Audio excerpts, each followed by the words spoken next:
Dalam Quran disebutkan bahwa bumi dihamparkan seperti karpet. Dan bumi, bagaimana ia dihamparkan? Apakah hal ini bertentangan dengan fakta sains bahwa bumi itu bulat? Ayatnya kelewatan. Coba mundur 2 ayat ke belakang, ada narasi cantik dalam Al-Quran yang menjelaskan tentang pembentukan daratan ketika bumi dalam proses penciptaan.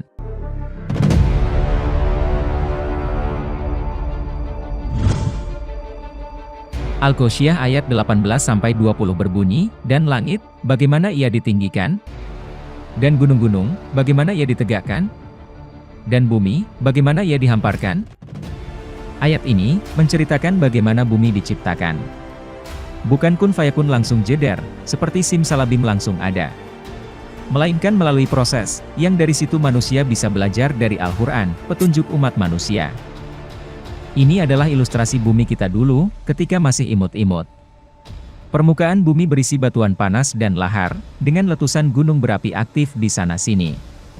Ilustrasi yang menggambarkan permukaan bumi saat itu, seperti neraka. Ketika sudah berkurang rewelnya, gas-gas yang keluar dari gunung berapi itu tertahan oleh gravitasi bumi. Dalam gas itu, juga terkandung uap air.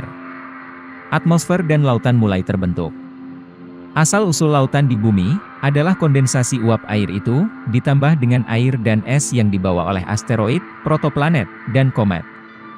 Efek rumah kaca dari atmosfer, menahan lautan dari membeku. Pada 3,5 miliar tahun yang lalu, medan magnet bumi terbentuk. Hal ini membantu mencegah atmosfer terlepas oleh sapuan badai matahari.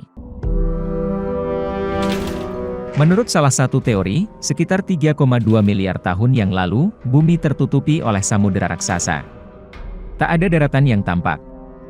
Kemana mata memandang, hanya ada air dan langit. Belum bisa disebut bumi yang terhampar. Kerak bumi, atau daratan bumi, tercipta ketika cairan panas di lapisan terluar permukaan bumi mendingin, kemudian membentuk massa padat. Perlahan massa padat yang terbentuk itu, muncul ke permukaan air seperti proses pulau baru yang terbentuk oleh gunung api bawah laut.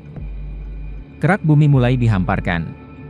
Lempeng-lempeng tektonik berjalan sesuai dengan apa yang digariskan kepadanya. Daratan pun mulai terbentuk. Daratan-daratan itu dibentangkan, hingga membentuk superkontinen. Jumlah pasti dari superkontinen masih diperdebatkan, tetapi menurut Encyclopedia of Geology, berikut ini adalah 5 superkontinen yang diakui. Kenorland, 2,7 hingga 2,5 miliar tahun yang lalu. Nuna Columbia, 1,6 hingga 1,4 miliar tahun yang lalu. Rodinia, 950 hingga 800 juta tahun yang lalu. Pannotia, 620 hingga 580 juta tahun yang lalu. Pangea, 325 hingga 175 juta tahun yang lalu. Menurut teori, siklus pecah dan menyatu ini terjadi karena subduksi, yang terjadi ketika lempeng tektonik bertemu satu sama lain. Daratan luas ini adalah al-ard, dihamparkan pada permukaan planet. Sekarang kita kembali ke ayat Al-Quran. Langit ditinggikan pada ayat ke-18, setara dengan bahasa modern, yaitu atmosfer terbentuk. Gunung-gunung bagaimana ia ditegakkan, seperti ilustrasi gunung bawah laut. Akarnya menguat di kerak bumi. Stabil, dan mengikuti lempengan tektonik. Dan bagaimana bumi dihamparkan, adalah pembentukan daratan, sehingga menjadi benua bahkan superkontinen yang sangat luas. Kata ard pada ayat ini, berkaitan dengan daratan luas. Daratan bumi, dan planet bumi, dibahas secara berbeda. Bumi sebagai planet, tidak cocok menggunakan kata ardi dalam bahasa Arab. Tetapi lebih cocok menggunakan kata arsi. Pernahkah kalian merasa, kalau ada banyak kesamaan antara kata dalam bahasa Inggris dan Arab? Seperti Firdaus dengan paradise, sofa dengan sofa, kondi dengan candy, sukar dengan sugar, kotun dengan cotton, kafir dengan cover, art dengan earth, arsi dengan art. Secara etimologi, memang terlihat jauh. Bahasa Arab dan Inggris tidak serumpun pada pohon bahasa. Tapi adanya jalur perdagangan masa lalu, kemudian pertukaran peradaban di abad pertengahan, membuat banyak bahasa saling meminjam kata. Latinisasi atau romanisasi, mentransformasi beberapa huruf hijaiyah, seperti huruf syan menjadi ch. Hal ini terjadi di negara yang tak tersentuh bahasa Arab, seperti Inggris dan Perancis. Arsy menjadi arch bisa terjadi karena romanisasi ini. Ditambah lagi, penyebaran bahasa melalui lisan dan pendengaran, serta sistem penulisan aksara juga berbeda. Kata arch banyak muncul dalam bahasa Inggris, dalam bentuk asli maupun turunannya. Seperti dalam arch, yang bahasa Indonesianya adalah busur, dan bisa diartikan bangunan melengkung. Contoh Arc de Triomphe yang ada di Paris, dan beberapa bentuk maupun bangunan yang melengkung. Kata turunannya, bisa kita lihat pada kata arsitektur, desain bangun, arkaif, ruang penyimpanan terjaga, dan lain-lain. Bentuk umum arch adalah seperti ini, ada dua tiang, dan lengkungan di bagian atas. Biasa diletakkan pada gerbang menuju suatu area atau kawasan. Melewati arch, seperti melintas masuk dari satu tempat ke tempat lain. Desain arch berkembang, dari yang awalnya dua dimensi seperti gerbang, kemudian berevolusi menjadi tiga dimensi dengan bentuk seperti kubah, atau potongan bola, seperti yang terpasang di Masjid Umat Islam, dan kubah Taj Mahal, atau bentuk seperti kanopi berupa lorong panjang, setengah tabung dengan sisi lingkaran terpotong. Selain terkait arsitektur, kata arch juga digunakan pada awalan seperti archangel, dan archbishop, yang berarti kepala utama, chief, prinsipal, atas suatu kawasan. Kepala ini bertugas menjaga, memastikan wilayah yang ia pegang aman dari gangguan pihak luar. Para arch ini menjadi pimpinan wilayah yang ia pegang. Hal ini menegaskan, kata arch juga terkait sebagai penguasa, atau pelindung, atau pemegang otoritas. Kata arch dapat juga menjadi akhiran seperti dalam monarch, oligarch, hierarch, yang berarti lingkup kekuasaan. Masih sepemahaman dengan kata arch sebelumnya, yang berarti masuk ke kawasan dengan batasan atau gerbang arch, di mana kawasan ini dikuasai oleh pemegang otoritas. Kemiripan juga bisa kita temukan di kata-kata berikut.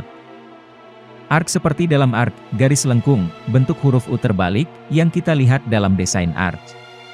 Arch seperti di kata Noah Ark, dasar kapalnya berbentuk huruf U, agar bisa mengapung di atas air. Archery tentang busur panah, dan juga arrow atau anak panah yang lintasannya melengkung. Dapat kita katakan, arch it's all about curve. Arsy itu identik tentang lengkungan. Bukan sembarang lengkungan, tapi terkait dengan perlindungan dan kekuasaan juga. Nah, arsy atau arch ini, ada hubungannya dengan keberadaan Allah. Mari kita telusuri ayat berikut. Maha suci Tuhan empunya langit dan bumi, Tuhan empunya arsy, dari apa yang mereka sifatkan itu. Pada ayat ini, penguasa langit dan bumi disandingkan dengan penguasa arsy.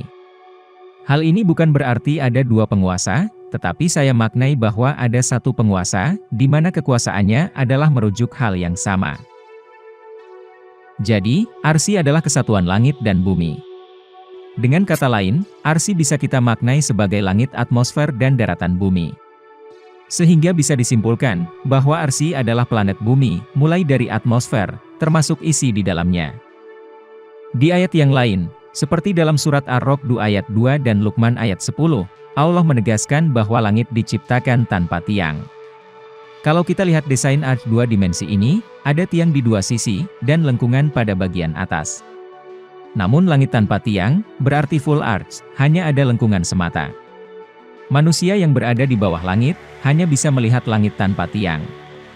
Kalau dilihat secara penampang vertikal, atmosfer ini akan selalu terlihat melengkung dimanapun titik manusia berada. Hal ini sekaligus membuktikan, bahwa bentuk bumi adalah bulat. Teori bumi datar dengan teori kanopinya, membutuhkan tiang untuk menyangga langit. Tiang itu ada di sisi terluar yang menyentuh daratan maupun lautan bumi, yang malah bertentangan dengan dua ayat Al-Quran, di mana langit tidak disanggah oleh apapun, atau disanggah, tetapi kita tidak bisa melihatnya. Langit pada bumi datar jika tidak ingin bertiang, maka bentuknya pun harus planar atau datar seperti buminya.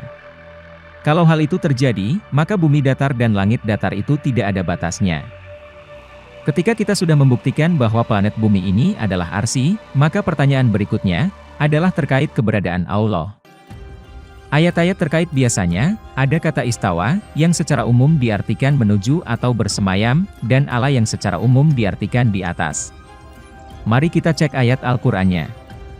Al-A'raf ayat 54 mengatakan, sesungguhnya Tuhan kalian ialah Allah, yang telah menciptakan langit dan bumi dalam 6 masa. Lalu dia istawa ala arsy. Dia menutupkan malam kepada siang yang mengikutinya dengan cepat. Untuk memahami kata istawa, kita bisa cek ayat Al-Quran lain. Mari kita telah Al-Baqarah ayat 29. Dialah yang menjadikan segala yang ada di bumi untuk kalian, dan dia istawa pada langit lalu menyusunnya, dijadikannya 7 langit. Dan dia maha mengetahui segala sesuatu. Pada ayat ini, istawa tidak diartikan bersemayam.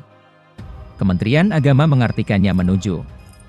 Dari sini kita bisa tahu, kalau satu kata, bisa berbeda arti. Kita tidak perlu mempermasalahkan artinya dulu, tapi kita bisa tangkap ada proses pembuatan atau penyusunan 7 langit. Saat ini, manusia mengklasifikasikan langit atmosfer dunia menjadi 6 tingkatan. Kita masih belum tahu, apakah pembagian ini yang dimaksud oleh Allah atau bukan. Allah Maha mengetahui tentang ini. Tugas kita adalah mencari ilmunya. Setidaknya kita mendapat gambaran, langit atmosfer bumi pun ada susunannya. Dan ini sinkron antara temuan sains, dan apa yang dinyatakan oleh ayat Al-Quran. Kembali pada proses, Allah istiwa pada langit, lalu menyusunnya. Proses yang Allah lakukan, adalah menyusun langit menjadi 7 langit. Kata menyusun, dan kata istawa, memiliki akar kata yang sama, yaitu sin, waw, ya. Dalam kamus Habib Anthony Salmone, kata ini memiliki arti keseimbangan, simetris, dibuat seragam, disempurnakan bentuknya. Dalam kamus yang sama, kata istiwa, berarti equalization, equality, equity fairness, rightness, maturity. Masih di kamus yang sama, Hoto al-istiwa, berarti di ekuator, di equinox, garis yang membagi bumi menjadi 2 bagian sama rata, seimbang. Di sini kita bisa mendapat gambaran, ketika Allah istawa pada langit dengan membuatnya menjadi 7 tingkat, dia membuat simetris lengkungan langit menjadi bentuk seperti bola yang berlapis-lapis. Allah menyusun, membentuk arsy, atau planet bumi tersusun rapih, mulus dan halus pada bagian langit, atau atmosfernya, berbentuk simetris dilihat dari sisi manapun, yaitu bentuk bola, atau seragam susunan lapisan atmosfernya. Proses ini terjadi ketika penciptaan planet bumi. Arsy berupa planet bumi ini, kemudian menjadi sawaa, atau stabil, mandiri, bisa bekerja sendiri, menjadi sebuah biosfer, ekosfer, yang harmonis di bawah naungan atmosfer. Kata sfer pada biosfer, ekosfer, dan atmosfer, diambil dari kata sfere, yang berarti bola. Sama seperti arsy yang merupakan lengkungan, dibentuk istiwa, atau simetris, dilihat dari berbagai sudut. Kestabilan ekosistem planet bumi ini terjaga, dialah yang menjaga kestabilan planet kita. Dia istawa ala arsy. Lalu di manakah Allah? Tidak ada hubungannya keberadaan Allah dengan arsy. Allah tidak terikat ruang. Jawabannya, Allah ada bersama kita, dia lebih dekat dari urat leher kita. Dan sesungguhnya, kami telah menciptakan manusia dan mengetahui apa yang dibisikkan oleh hatinya. Dan kami lebih dekat kepadanya, daripada urat lehernya. Dan dia bersama kamu di mana saja kamu berada. Dan Allah Maha melihat apa yang kamu kerjakan. Saya garis bawahi, dia bersama kamu di mana saja kamu berada. Apa bukti lainnya yang lebih meyakinkan, kalau Allah bersama kita? Allah tidak pernah menyebutkan, kalau dia menciptakan ruh yang ada dalam diri manusia. Dalam surat Syot ayat 72, ketika Allah berkata kepada malaikat akan menciptakan manusia dari tanah, Allah mengatakan, maka apabila telah kusempurnakan kejadiannya, dan kutiupkan ruhku ke dalamnya, tunduklah kamu kepadanya dalam keadaan bersujud. Dengan kata lain, ruh itu tidak sama dengan benda-benda lain yang diciptakan Allah, karena ruh itu ditiupkan. Maka dengan ini, kita baru bisa memahami, apa sebenarnya yang dimaksud innalillahi, wa inna ilaihi rojiun.